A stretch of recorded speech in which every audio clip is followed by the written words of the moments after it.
I see probably service providers continuing to evolve over time.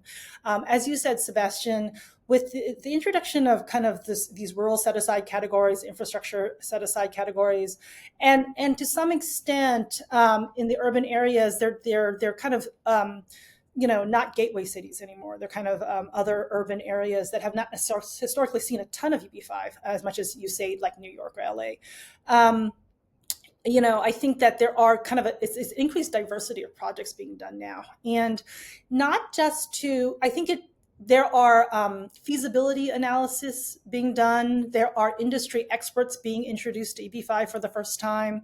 I know CanAm has certainly done a few projects where there was a steep learning curve to kind of understand the industry that these developers were coming from, in order for us to be able to know to ask the right questions.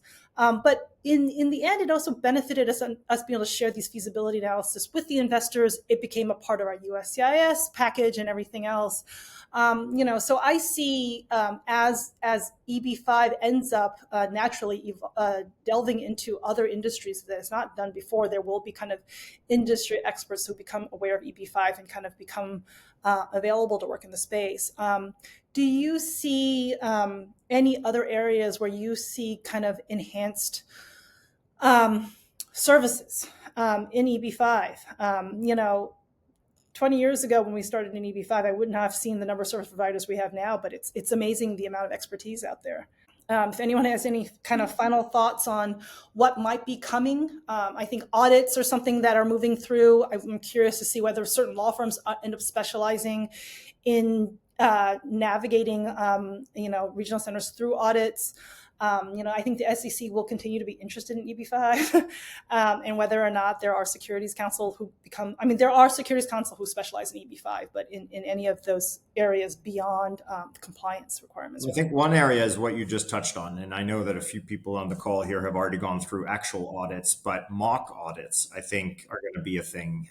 We've done a pretty comprehensive set of mock audits with Kutak Rock. And I think even the other side of that, there's a learning curve to figure out exactly how to do a better job at mock auditing, right? And they did a spectacular job, but meaning, there's a real service to be provided there that kind of is a standalone thing. I think there are going to be more and more people. And by the way, this goes for the nascent concept of auditing agents as well, which we all hear is going to one day happen. It hasn't happened yet, but I think there are, wealth managers and agents, migration agents and so forth, who might also want to get prepared and understand what this is all about. So that's probably one area where I think you're going to see a service kind of grow out of it.